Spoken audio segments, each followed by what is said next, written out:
एक 50 साल की बूढ़ी महिला जो बार बार थाने का चक्कर लगा रही थी और पुलिस वालों से कह रही थी कि साहब मेरी बेटी और उसके 2 बच्चे कई महीनों से लापता हैं, आप कैसे भी करके उनको ढूंढ दीजिए। लेकिन पुलिस उस महिला की बात सुनने के लिए तैयार ही नहीं होती है। महिला जब अपनी तमाम कोशिश कर लेती है, पुलिस जब उसकी बात नहीं मानती है, आखिरकार वो महिला मजबूर होकर अदालत का दरवाजा खटखटाती है और जब अदालत से फटकार लगती है तब कहीं जाकर पुलिस की आंख खुलती है। लेकिन पुलिस जब इस मामले की जांच पड़ताल करती है तो आखिरकार 1.5 साल के बाद एक ऐसी सच्चाई निकलकर सामने आती है जिसे देखने के बाद किसी को भी अपने कानों पर भरोसा ही नहीं होता है। वाकई में दोस्तों, आज की जो कहानी है ये आपको भी हैरान कर देने वाली है। नमस्कार, प्रणाम, मैं आपका भाई, आपका दोस्त अभय और आप देख रहे हैं द कीप क्राइम। दोस्तों, आज की जो सच्ची कहानी मैं आपको सुनाने जा रहा हूँ ये सच्ची कहानी है उत्तर प्रदेश के झांसी शहर की। झांसी का एक थाना पड़ता है रक्सा और इसी रक्सा थाना क्षेत्र के अंतर्गत एक गांव आता है डेली और इसी डेली गांव की रहने वाली है सुखवती, जिसकी उम्र है लगभग 50 साल के आसपास। सुखवती के टोटल 3 बच्चे हैं जिसमें 2 बेटी और 1 बेटा। बड़ी बेटी का नाम है छाया जिसकी उम्र है लगभग 28 साल के आसपास, जो शादीशुदा है और उसके 2 बच्चे भी हैं। लेकिन पिछले 4 महीने से छाया और उसके दोनों बच्चे अचानक से कहीं गायब हो चुके हैं। छाया के पति का नाम है चंदन, जो मध्य प्रदेश के सीहोर जिले का रहने वाला है। लगभग 4 महीने तक जब सुखवती अपनी बेटी से बातचीत नहीं कर पाती है, आखिरकार साल 2023 के अप्रैल महीने में एक दिन सुखवती अपने दामाद चंदन के नंबर पर फोन करती है और अपनी बेटी के बारे में पूछताछ करती है। इस पर चंदन अपनी सास को जवाब देते हुए कहता है, 19 जनवरी 2023 को ही मैं छाया और अपने दोनों बच्चों को ससुराल के बाहर छोड़कर आया था, क्या वो घर पर नहीं पहुंचे हैं? चंदन जब इस तरह की बातें कहता है, सुखवती को लगता है कि शायद उसका दामाद झूठ बोल रहा है। इसीलिए सुखवती अपने दामाद से कहती है कि मुझे सच सच बता दो कि मेरी बेटी कहाँ पर है और अगर तुमने उसे गांव के बाहर छोड़ा था तो तुम मेरे घर पर क्यों नहीं आए? इस पर चंदन अपनी सास को जवाब देते हुए कहता है कि दरअसल छाया मेरे परिवार वालों से पिछले कई महीनों से झगड़े तकरार कर रही थी, इसीलिए गुस्से के मारे मैं उसे गांव के बाहर ही छोड़कर चला आया था। चंदन जब ये सारी बातें अपनी सास को बताता है, अब सुखवती अपने दामाद को धमकी देते हुए कहती है कि अगर तुमने मेरी बेटी के बारे में सच नहीं बताया तो मैं थाने में जाकर तुम्हारे ऊपर मुकदमा दर्ज करवा दूंगी। जब इस तरह की धमकी देता है, चंदन भी चौड़ा होकर अपनी सास को धमकी देते हुए कहता है कि तुमको जो कुछ भी करना है कर लो, मैं जो कुछ भी बता रहा हूँ उसमें कोई झूठ नहीं है। चंदन जब छाया के बारे में कुछ नहीं बता पाता है, इसीलिए सुखवती साल 2023 के अप्रैल महीने में इसी रक्सा थाने में जाती है और सारी बात पुलिस को बताती है। लेकिन पुलिस सुखवती की बात मानने के लिए तैयार ही नहीं होती है। उसके बाद सुखवती कई बार थाने में जाती है और पुलिस वालों से गुहार लगाती है। पुलिस ना तो रिपोर्ट दर्ज करती है और ना ही छाया की कहीं खोजबीन करती है और देखते ही देखते लगभग 8 महीने का समय गुजर जाता है। इधर छाया को गायब हुए लगभग 1 साल का समय गुजर जाता है। पुलिस जब रिपोर्ट दर्ज नहीं करती है, आखिरकार सुखवती मजबूर होकर अदालत में जाती है और एक अर्जी लगाती है।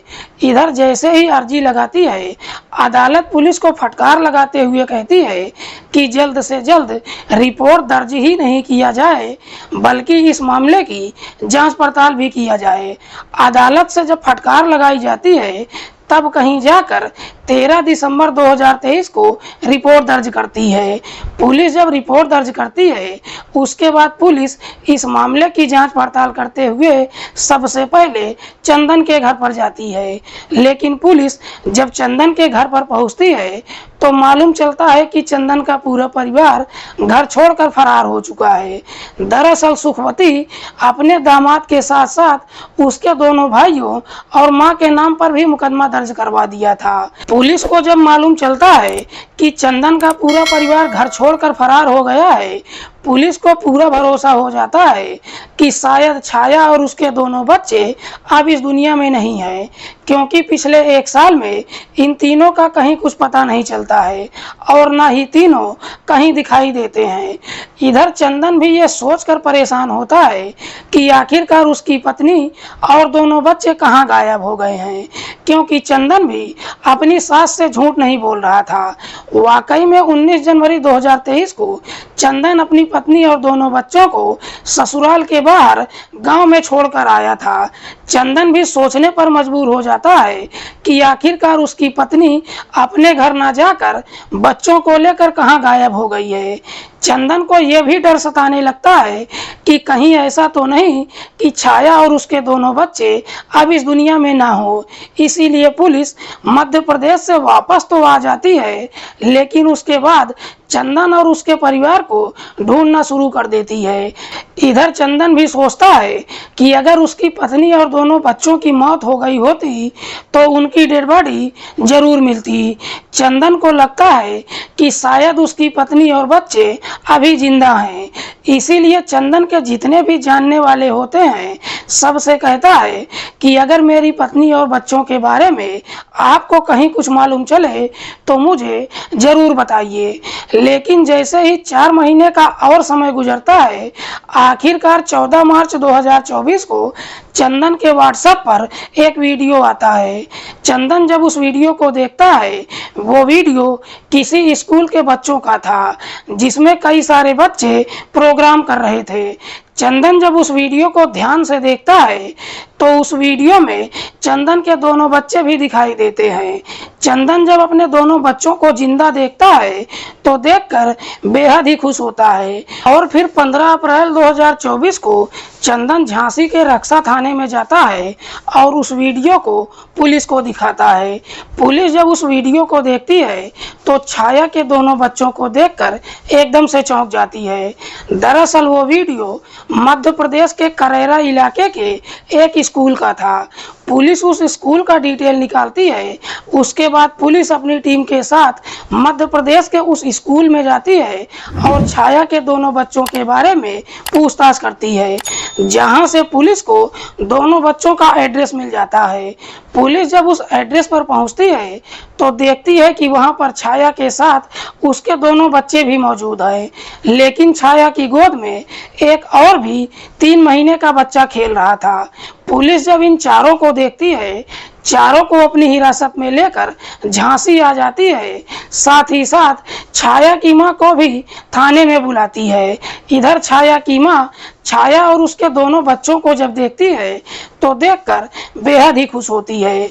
दरअसल सबके चेहरे पर इस बात की खुशी होती है कि छाया और उसके बच्चे जिंदा हैं, लेकिन पुलिस जब इस घटना के बारे में छाया से पूछताछ करती है कि पिछले 1.5 सालों से तुम कहां पर थी, इस पर छाया जब इसकी पूरी कहानी बताती है तो वाकई में इसे सुनने के बाद खुद छाया की मां भी एकदम से चौंक जाती है।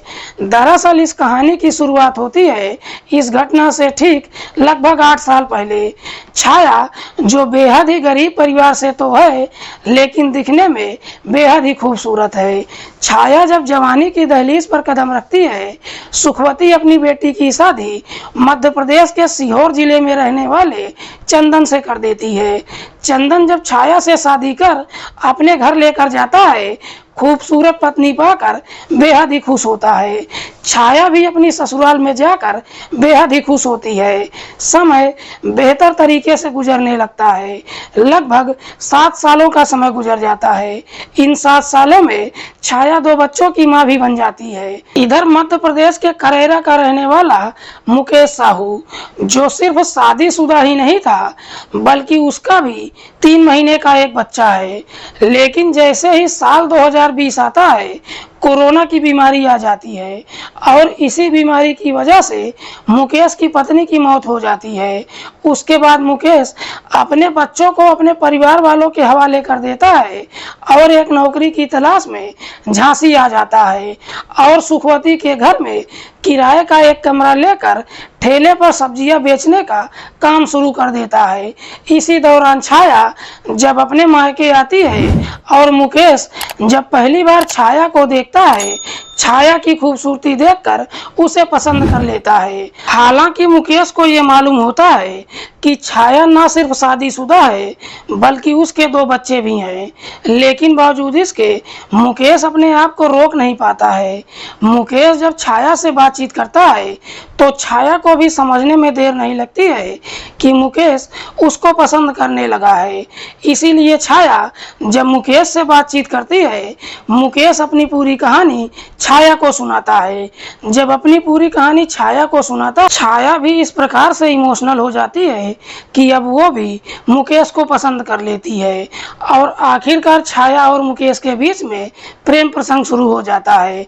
मुकेश और छाया के बीच में जब प्रेम प्रसंग शुरू होता है, मुकेश छाया को एक मोबाइल खरीद कर देता है और छाया जब अपनी ससुराल में जाती है, उस मोबाइल को अपने पति से छुपा कर रखती है और चोरी छिपे मुकेश से बातचीत भी करती है।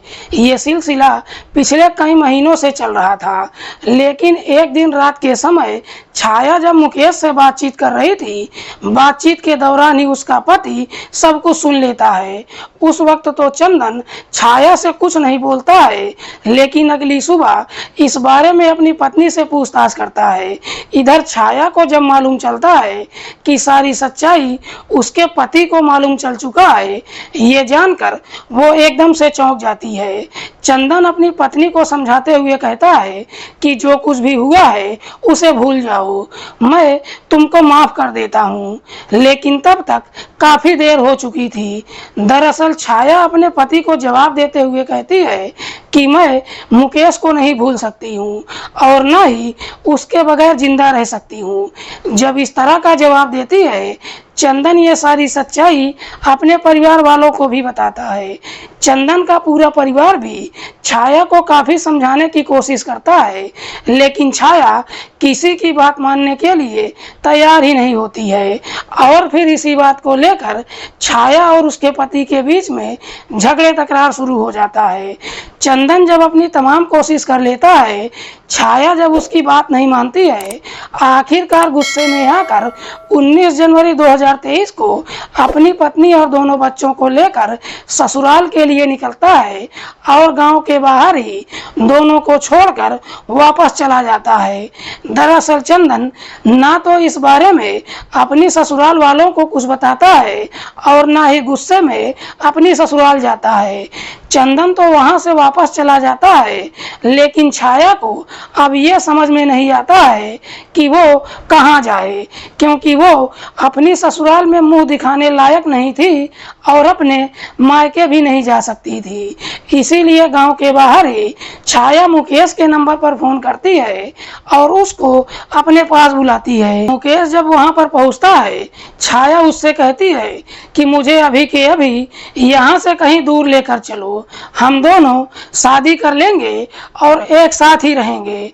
जब मुकेश के ऊपर दबाव डालने लगती है, मुकेश के सामने भी कोई रास्ता नजर नहीं आता है। इसीलिए उसी समय मुकेश छाया को लेकर मध्य प्रदेश के करेरा इलाके में आ जाता है और फिर दोनों किराए का एक कमरा लेते हैं। शादी करके पति पत्नी के जैसा रहने लगते हैं।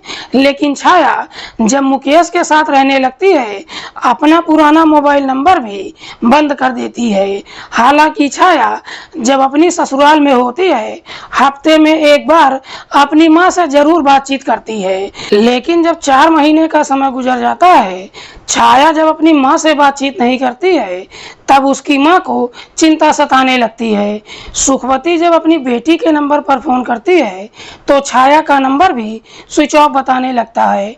इसीलिए साल 2023 के अप्रैल महीने में सुखवती अपने दामाद के नंबर पर फ़ोन करती है और चंदन से छाया के बारे में पूछताछ करती है। तो चंदन भी ये सुनकर एकदम से चौंक जाता है और अपनी सास को जवाब देते हुए कहता है कि मैं 4 महीने पहले ही उसे गांव के बाहर छोड़ कर आया था, क्या वो घर पर नहीं पहुंची है।